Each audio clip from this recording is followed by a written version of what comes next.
En este video hablaremos sobre las manifestaciones clínicas y la fisiopatología del dengue. Este es todo el contenido que tocaremos en este video. Empezamos. El dengue es una enfermedad única con diferentes presentaciones clínicas y también con una evolución y un resultado impredecible. Es producido por un virus de tipo ARN que tiene 4 serotipos asociados. Se caracteriza como una enfermedad febril aguda, en las que pueden observarse síntomas como son las náuseas, vómitos, exantema, dolor de cabeza, dolor retroorbital, mialgias, artralgias, petequias, o también pueden observarse al examen físico la prueba de torniquete positivo y en laboratorio no leucopenia. Generalmente el 80% de los infectados por dengue son asintomáticos. Eh, y además, estas personas asintomáticas portan el virus y aún pueden transmitir la enfermedad. ¿Cómo se produce la infección por dengue? El virus del dengue es transmitido por mosquitos del género Aedes, siendo el Aedes aegypti el más importante. Otras formas poco frecuentes de contraer la enfermedad son, por ejemplo, la transfusión de sangre o por la ruta materno-fetal al final de la gestación. Generalmente estas partículas virales entran en contacto con la dermis y las células de Langerhans las identifican rápidamente. Estas células de Langerhans transportan partículas virales a los ganglios linfáticos y otros órganos como por ejemplo el vaso y posteriormente a la sangre, extendiéndose a los otros órganos y sistemas. Esto genera de que el dengue sea una enfermedad sistémica.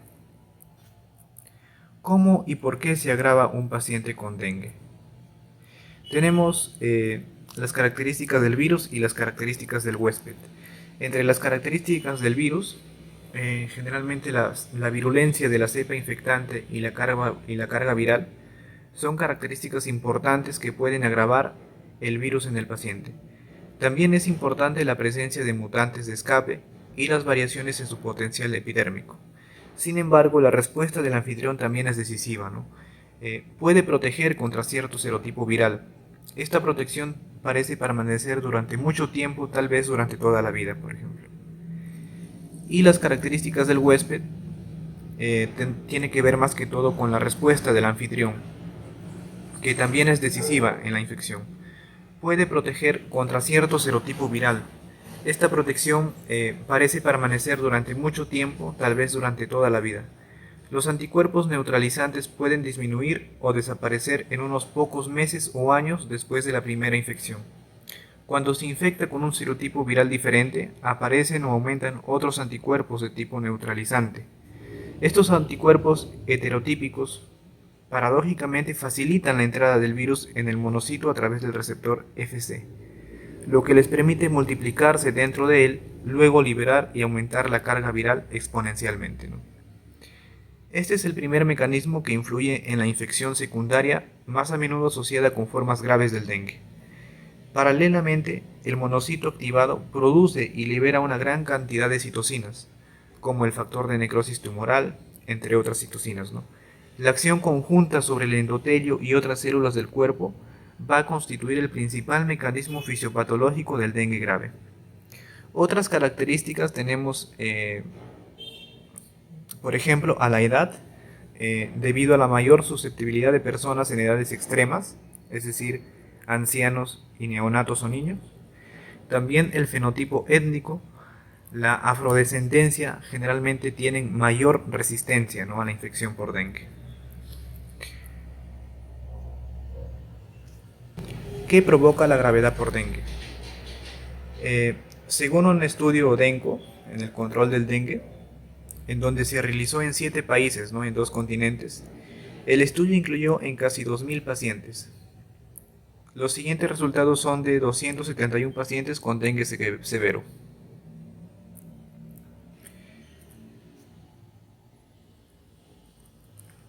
El estudio reveló que la extravasación de plasma es la causa más frecuente de la gravedad debido al dengue, ¿no? Y también tenemos, ¿no?, por ejemplo, a los sangrados y a la afectación de los órganos.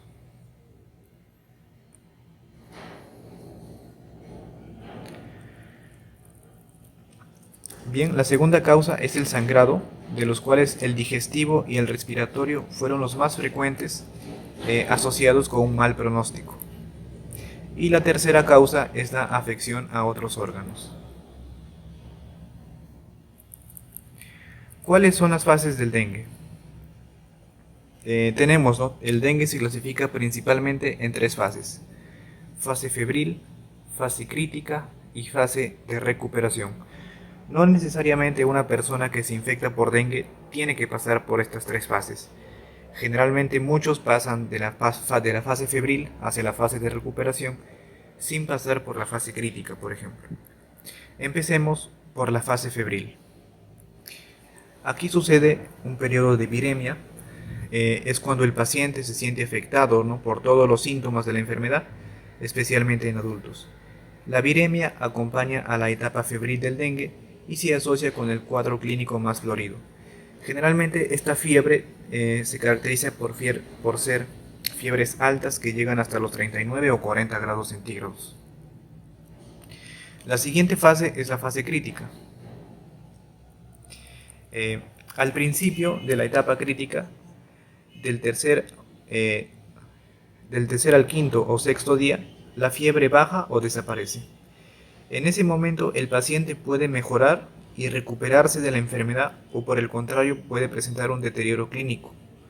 Cuando ocurre el deterioro clínico, la característica predominante es la extravasación plasmática, principalmente en pacientes con dengue secundario. También hay hiperreactividad inflamatoria del huésped, con el consiguiente derrame de citocinas, ¿no? Esta es la etapa de complicaciones, especialmente del choque, por ejemplo, Y por último tenemos a la fase de recuperación. Cuando el paciente sobrevive la fase crítica, pasa a la fase de recuperación, que es cuando tiene lugar una reabsorción gradual del líquido extravasado, que retorna del compartimiento extravascular al intravascular. Esta etapa de reabsorción de líquidos puede durar de 48 a 72 horas. En estos casos hay mejora del estado general, se recupera el apetito y mejoran los síntomas gastrointestinales. También hay estabilización del estado hemodinámico y aumenta la diuresis. Algunas veces puede presentarse una erupción tardía denominada islas blancas en un mar rojo, acompañado de prurito generalizado. La complicación clínica más frecuente en esta fase es la hipervolemia, la cual sucede si el tratamiento intravenoso con líquidos ha sido excesivo o se ha extendido en esta fase.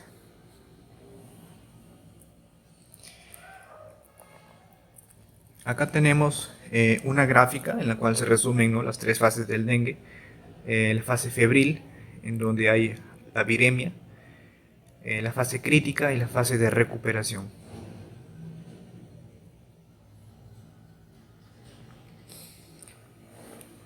¿Qué participación tiene el endotelio vascular en el agravamiento del dengue?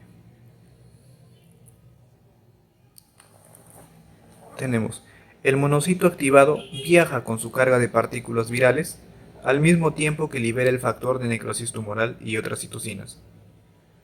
Estos afectan las células sanguíneas y particularmente activan las células endotelial.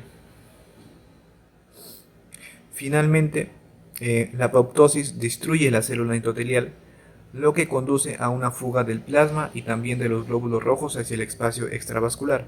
Esto conduce a la aparición de hemorragias leves, como petequias, o hemorragias graves, como ocurre en el sangrado por dengue. La transmigración de leucocitos del tipo de macrófagos y mastocitos también tendrá lugar. Virus unidos a sí mismo que se infiltran en varios órganos y tejidos, dañándolos. ¿Cuáles son las formas graves del dengue? El dengue, en sus formas graves, puede causar choque, distrés respiratorio, grandes hemorragias, o también afectación de órganos como pueden ser el corazón, el cerebro, el hígado, entre otros órganos, ¿no? En el caso del choque hipovolémico debido a la fuga de plasma, es la forma más común de gravedad del dengue. Este no ocurre durante la fase febril de la enfermedad, sino cuando la fiebre ha bajado, es decir, en la fase crítica del dengue. En este punto el paciente no se sentirá mejor. como ocurre en los casos en los que se produce la mejora y posterior curación. En cambio, el paciente con frecuencia presenta dolor abdominal severo y sostenido, que los familiares y los médicos a veces malinterpretan, ¿no? Con un cuadro de dolor abdominal agudo, por ejemplo. Este dolor referido al epigastrio y otras ubicaciones abdominales indica que una cantidad no especificada de líquidos escapa de los vasos sanguíneos al retroperitoneo o también otras ubicaciones. El vómito a menudo se asocia también con esta fase. Estas son las señales de advertencia más frecuentes, relacionadas ya sea con una cierta depresión de la conciencia o una hiperexcitabilidad, ¿no? Ambas expresiones de hipoxia cerebral. En este momento probablemente todavía no hay signos de afectación cardiovascular. Solo más tarde, cuando la taquicardia se asocia con piel fría y sudorosa, taquipnea y llenado capilar lento, se han manifestado todas las expresiones de la primera fase del choque. Posteriormente, sobreviene la fase de hipotensión o la hipotensión, ¿no? Que desafortunadamente muchos todavía consideran el primer signo de choque. La hemetemesis y otras hemorragias importantes ocurren más tarde, y en lugar de complicaciones del dengue, son complicaciones del choque no identificadas o tratadas a tiempo, así como signos de dificultad respiratoria debido a la participación del endotelio alveolar. ¿Y qué pasa con las plaquetas en el dengue? La evolución secuencial de un paciente con dengue.